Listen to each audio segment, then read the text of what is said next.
In order to understand the black cube Saturnic matrix, first we must understand who Saturn truly is. Diodorus wrote, "There was in their city a bronze image of Saturn, extending its hands, palms up, and sloping towards the ground, so that each of the children, when placed thereon, rolled down and fell into a sort of gaping pit filled with fire." In this account, he illustrates the Greek interpretation of Kronos or Saturn as the Phoenician Carthaginian deity known as Baal Hammon. Tertullian, a Christian theologian from Carthage, explicitly equated Baal Hammon with Saturn.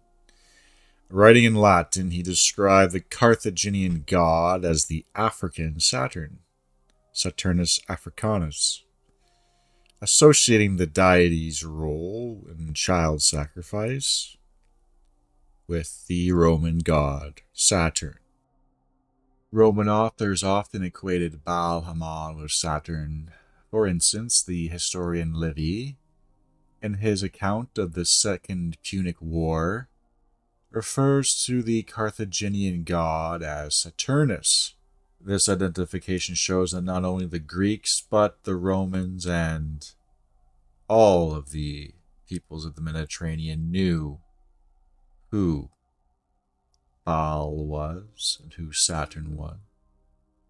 They were the same deity. In fact, even a Phoenician himself, Philo of Byblos, equates Kronos with Baal. Now, Baal means Lord in the Canaanite world.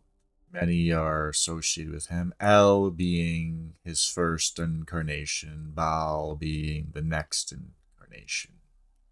Moloch is also associated with Baal, though Moloch is actually the ritual itself of the child sacrifice to commit Moloch. For a long time, they tried to hide the Tophet and downplay what was truly going on there, but now it is beyond a shroud of a doubt that this site was associated with sacrificial rites involving child sacrifice. So now that we know that Saturn is Baal, we can understand the dynamics at play with the Saturnic black cube and the Tophet. The Tophet was a sacred sacrificial site in Carthage. Archaeological evidence from this suggests that infants and animals were sacrificed and their remains cremated. This aligns with ancient descriptions of offerings made to Baal Hammon. Such sacrifices were seen as necessary to maintain his favor. The act of sacrifice to Baal Hammon represents submission. It reflects a worldview dominated by the need to appease a tyrannical god in order to secure survival and prosperity. Theophrastus of Rome critiqued this ritual sacrifice, saying this was excessive, rooted in fear and superstition, and that the gods of Rome stood in contrast to this rite. And of course, we know that the Hyperborean gods of the north never require such appeasement. Saturn, the Titan, who eats his own children, needs to be appeased in order to bestow his boons onto his followers. And we can see some modern iterations of the Saturnic mind matrix. The black cube. We see it over and over again, but what does it truly represent? A cube has 6 faces. It's a tetrahedron. It has 6 edges in 4 dimensions. There are a total of 6 convex regular polytopes. And so the number of the black cube is 666. What is the 6th planet from the sun? That is Saturn. Saturn has a hexagram on its northern pole. And so this is what represents its own black cube. The term hex or hexa in German means witch, or hexameister, meaning black magician. So the black cube represents Saturn, and Saturn represents Baal, Hammon. 666 is his number, the number of the beast, the bull-headed beast who rules the dimension of Saturnic time. We see the Kaaba, a black cube building, the center of Islam's most sacred site in Mecca. While its exoteric religious significance relates to Islam, its esoteric relation is clearly to Baal, Saturn worship. The black cube aligns with the symbolic geometry of Saturn, often represented, again, as a black cube. Now, this cube doesn't just represent the number, but the containment, the boundaries set by the Saturnic mind matrix, the limitations of the time that is imposed on us by the goblins. During the Hajj pilgrimage, Muslims perform the tawaf by circumambulating the Kaaba 7 times. This movement has been interpreted as a symbolic representation of Saturn's ring cycles in the passage of time, 7 rings. Saturn is also the 6th day of the week, the day you get to enjoy for yourself until you go back into the Saturn time matrix. Saturn's color is black, representing death and limitation and unseen forces governing our matrix.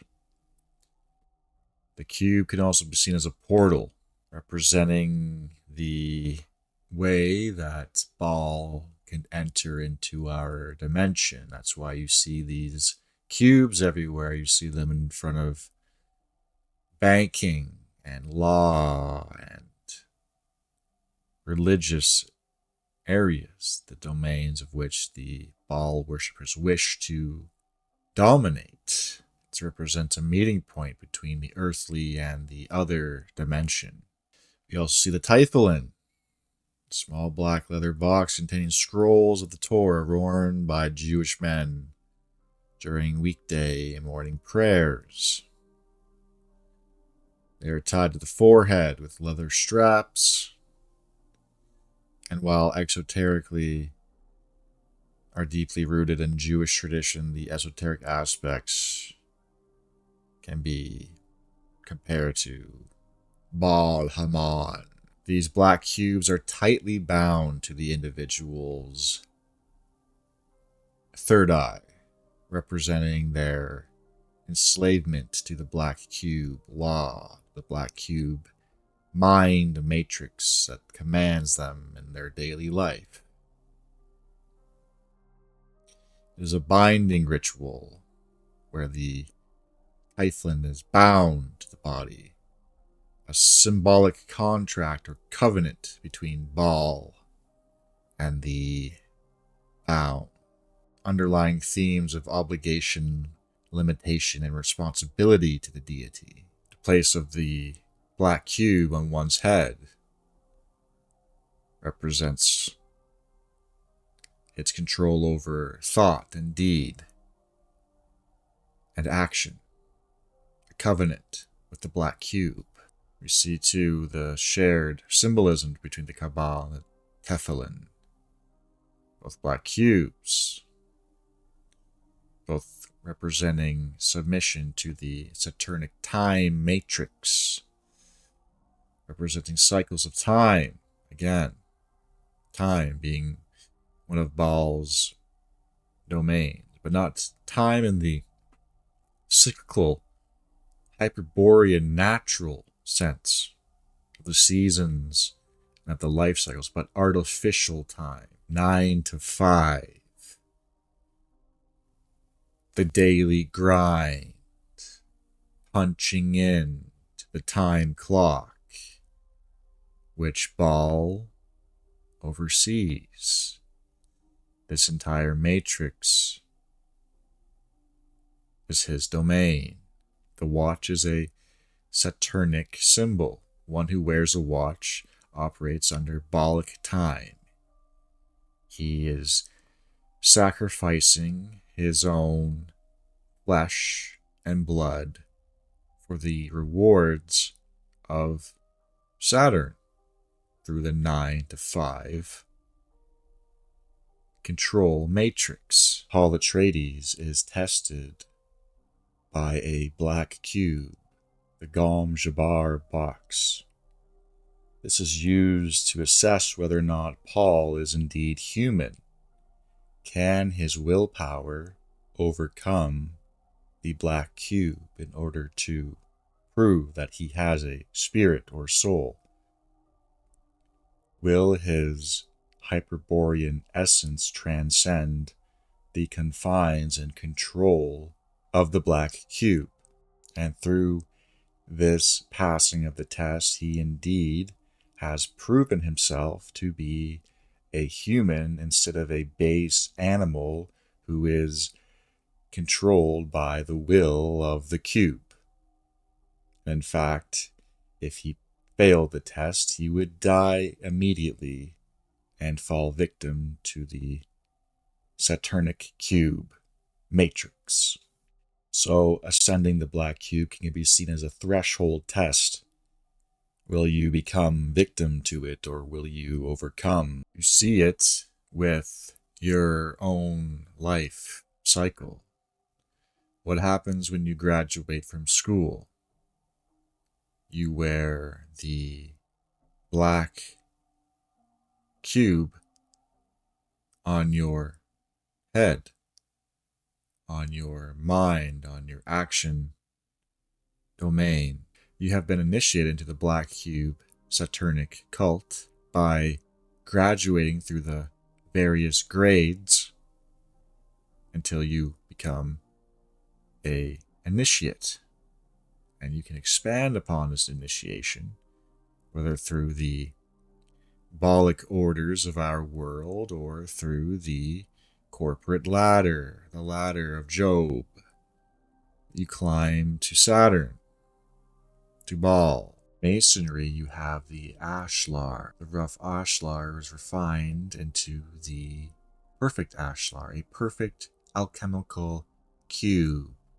When you become this cube, you are perfectly aligned into the Baalic Saturn mind matrix and become an agent within its system. Alchemy has a similar concept, with the cube being a symbol of prima materia, the raw material creation. In this school of thought, it must be refined and transformed, echoing the Masonic journey of the Ashlar. As well, in the Kabbalah, they have the notion of the cube of space, representing the structure of the universe and the boundaries of human perception. A map of reality. Their map of reality, their cube. Others see the black cube as a gateway, a portal, if you will. Through this portal, Baal and his minions can come to implement their will onto Midgard. We see the black cube in media, gaming, in films, the game cube, a sort of digital entrapment of consciousness in modern times. Why do judges wear black and robes? Why do lawyers wear black robes? Why do priests wear black robes? It's their allegiance to Baal, their unconscious allegiance. Only the most of the high-ups consciously know the esoteric principles behind all of this. Saturnic Baal Hammon mind matrix wants you to believe that sacrifice is required in order to have progress in this dimension. It is the hallmark of the matrix. This is the mindset that perpetuates cycles of self-imposed limitations. Fear is the control mechanism of Baal. Fear of scarcity. Fear of time running out. Keep individuals bound in this matrix. This fear discourages those of seeking the Hyperborean way, of breaking out of the mind matrix that has been posed in all of us through the Saturnic indoctrination camps that we grow up in, and its programming through the media. Media being a god in the same Canaanite pantheon. Your time is focused on productivity and material gains within the Saturnic matrix, not forging your own will, your own path, your own way of attainment, of glory, of enjoyment, of acquiring what you truly want. Instead, the goals are imposed on you by Baal. You must sacrifice your time and energy at the altar of 9 to 5, the corporate world. Everything is cyclical. You have to be there at a certain time. You have to leave there at a certain time. You have to pay at a certain time. You do not dictate. You are dictated to in the matrix. The cycle of labor and debt and consumption reflects the Baalic overlord and the sacrificial framework of this matrix. Individuals trade their vitality and freedom for material survival. The modern obsession with productivity, aging, and time management reflects Saturn's grip. Breaking free from this matrix requires you to transcend the limitations it imposes, overcoming the fear of death, scarcity, and failure, what those around you would deem a failure. Dismantles the psychological, occult, and energetic foundations of this Saturnic mind matrix. Instead of being enslaved to linear time, one can adopt a mythic or cyclical understanding of existence, aligning themselves with natural rhythms, Hyperborean rhythms, rather than societal pressures. The path includes rejecting the Saturnic authority and finding your own will to power and embracing one's inherent Hyperborean divinity. Instead of sacrificing to the Saturnic mind matrix, one can redirect their vril into growth and inner transformation, forging their own path within this realm. Just as Zeus overthrew Kronos, the Hyperborean warrior can dismantle the matrix from within and reclaim their world as a sacred and free space. The Hyperborean ethos sees this realm as a place of higher action and heroic transcendence, not one place to sacrifice one's vril power to a Baalic deity from Canaan. As individuals transcend their fear of the black cube limitation matrix, their cycles begin to dissolve. giving way to a new internal era of harmony in Midgard. Once one is liberated from the black cube matrix, the original Hyperborean state of existence starts to emerge, where the material world is seen as an arena for mythic and creative expression. And so the Saturnic black cube Baal Hammon mind matrix symbolizes humanity's entrapment in a system of control, sacrifice, and limitation governed by the archetypes of Baal. These are not just archetypes, though. There are principalities and powers at work beyond this realm. But this mind matrix is a challenge. It's a call for heroic action. By confronting and mastering the forces of Vril, individuals can break free, transforming the material world into a sacred battlefield where the Hyperborean action restores the eternal Dharma of Atlantis.